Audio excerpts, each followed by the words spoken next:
تاجر تھا اور اس کے پاس اللہ نے اسے بہت کچھ نوازا تھا، بہت مال و دولت تھی. اس کی شادی ہوئی تو اس نے سوچا کہ اپنی زوجہ کی خدمت کے لیے میں کوئی غلام خرید لیتا ہوں، جا کے پوری فیملی کے کھانے پکانے دیگر معاملات میں وہ کام کرے گا. بازار میں گیا، اس نے دیکھا ایک بڑا اٹا کٹا غلام تو اویلیبل ہے. تو بیچنے والے نے کہا کہ اس میں ایک پرابلم ہے، بڑا سستا دے رہا تھا، نارمل ریٹ سے 50% کم میں ریٹ میں مل رہا تھا. تو اس میں ایک پرابلم ہے، اور وہ پرابلم یہ ہے کہ یہ سال میں ایک بار جھوٹ بولتا ہے. آج کے دور میں تو سارے لوگ جھوٹ بولتے ہیں، میں بھی جھوٹ بول رہا ہوتا ہوں. تو ٹھیک ہے، میرا غلام سال میں ایک بار جھوٹ بولے گا. اس نے اس کو پرچیز کر لیا، گھر پہ لایا تو اس نے بڑی کمال کی خدمت کی، کھانا پینا بہت سارے معاملات میں بڑا شاندار اس کا کردار رہا. ایک سال کمپلیٹ ہو گیا اور وہ وقت آ گیا کہ جب اس نے جھوٹ بولنا تھا.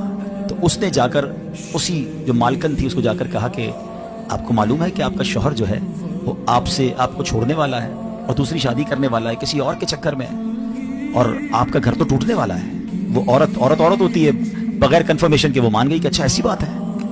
تو کہا میرے پاس ایک طریقہ ہے، میں آپ کے شوہر کو آپ کی طرف واپس لا سکتا ہوں. کیا طریقہ ہے؟ کہا بس آپ اس کی گردن پر داڑھی کے جو بال ہے نا وہ مجھے کچھ کاٹ کے لا دیں، میں بس کچھ پڑھوں گا تو وہ پھر آپ کی طرف آ جائے گا. اور یہ اس طرح ہے، یہ لیجیے اور اس سے جا کے اس کے بال کاٹ لیجیے گا. عورت نے کہا ٹھیک ہے، آج رات جب میرا شوہر سوئے گا تو میں یہ بال کاٹ کے تمہیں دے دوں گی، پھر تمہیں جو عمل کرنا ہے وہ کر لینا. اب شوہر کے پاس گیا، جا کر کہتا ہے صاحب ایک بڑی خبر لایا ہوں آپ کے لیے. کیا خبر ہے؟ کہ دیکھیں آپ کا نمک کھایا ہے، مگر مجھے پتہ چلا ہے کہ آپ کی بیوی کسی اور کے ساتھ اس کا چکر ہے اور آج رات اس نے آپ کو قتل کرنے کا پروگرام بنایا ہے. ایسا کیسے ہو سکتا ہے؟ ہم بڑی محبت سے رہتے ہیں، بڑا پیار ہے ہمارے اندر. کہیں میں آپ کو اس اندر کی خبر دے رہا ہوں، آپ رات جاگتے رہیے گا، اس کے ہاتھ میں اس طرح ہوگا اور آج رات کو آ کر اس نے آپ کی گردن کاٹ دینی ہے. کہا اچھا ایسی بات ہے، میں رات جاگوں گا.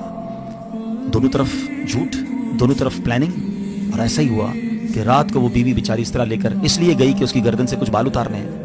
اور جیسے ہی وہ شوہر کے قریب جا کر اس طرح اس نے قریب کیا، شوہر نے جب دیکھا کہ واقعی وہ میرے گردن کے قریب اس طرح لے کر آئی ہے، it means she wants to kill me, یہ تو مجھے قتل کرنا چاہتی ہے. اس نے اس طرح لیا اور اپنی بیوی کی گردن کاٹ دی.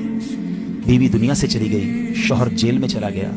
اس ایک جھوٹے غلام نے، اس ایک جھوٹے بندے نے گھر کا گھر برباد کر دیا. یہ ایک واقعہ جو بظاہر تو کتابوں میں لکھا ہے مگر ہم سب کے لیے بہت بڑا لیسن ہے. ہم جھوٹوں کو دوست بناتے ہیں، ہم جھوٹوں کی باتیں سنتے ہیں، ہمیں چغلی میں بڑا مزہ آتا ہے. ہمیں کوئی بتائے فلاں نے یہ کیا تو ہم یقین کر لیتے ہیں.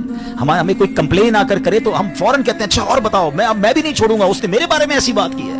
اتنے کچے کان ہیں ہمارے جس کی وجہ سے فیملیاں برباد ہو گئی، کاروبار برباد ہو گئے، دوستیاں ختم ہو گئی، پارٹنرشپ ڈیلیٹ ہو گئی. مگر ہمارا حال یہ ہے کہ ہم ایسے لوگوں سے نہ اپنے آپ کو دور کر پا رہے ہیں، نہ خود جھوٹ سے بچ پا رہے ہیں.